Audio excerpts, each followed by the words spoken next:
Regardez la chèvre ici là. Regardez bien l'herbe que cette chèvre est en train de manger. Je vais zoomer un peu. Vous voyez. Voilà, regardez bien. Elle va manger dans un instant. Après qu'elle va terminer de se gratter, elle va manger. Je vais passer par là pour vous donner une leçon. Vous avez vu, non? Regardez bien. Elle vient de cueillir. Elle va cueillir encore. Vous avez vu, non? Là, en train de manger. En réalité, voilà ça, le sussongo. Regardez comment elle se tord pour manger le sussongo. Il y a la pâte. Vous voyez, elle est prête à couper la corde parce qu'elle veut manger le sussongo. Sauf que le même sussongo qu'elle est en train de manger ici, c'est le même sussongo qui est là. Voilà la corde de la chèvre. C'est le même sussongo là qui est ici. Juste à côté d'elle. Qu'elle pouvait manger. Toutes les herbes qu'il y a ici, qu'elle est en train de manger, ces mêmes herbes là sont là.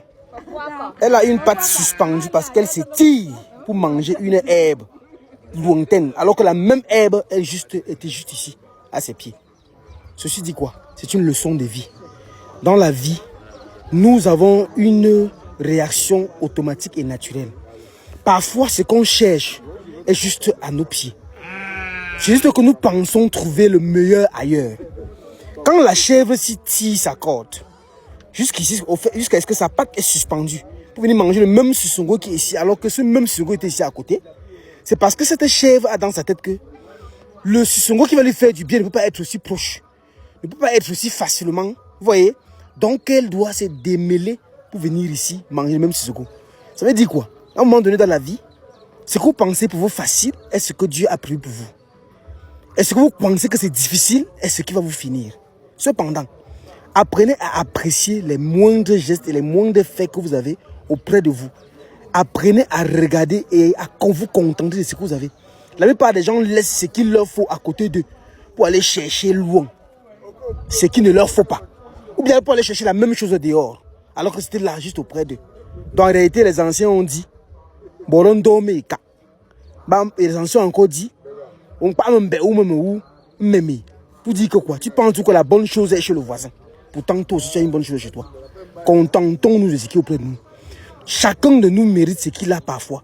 Tu mérites ton mari, madame. Ne pense pas que ton meilleur mari est celui qui est dehors. Est le mari de ta voisine. Est le mari de ta soeur. Est le mari de ton ami. Tu mérites ta femme. Ne pense pas que la meilleure femme est celle-là que tu as vue, peut-être qui s'exploite sur les réseaux sociaux. Ou bien celle-là que tu vois qui marche partout. Ou celle qui te vend une vie. C'est comme ça la leçon du jour. Le même sussongo ici, c'est le même que la chèvre tire la patte pour aller manger. Le même homme là que tu rejettes, la même femme que tu rejettes là aujourd'hui, tu vas trouver une autre même qualité dehors. Regardez, elle est loin là-bas, mais la même herbe qui est juste là ici à côté, elle aurait mangé sans bouger. Leçon du jour.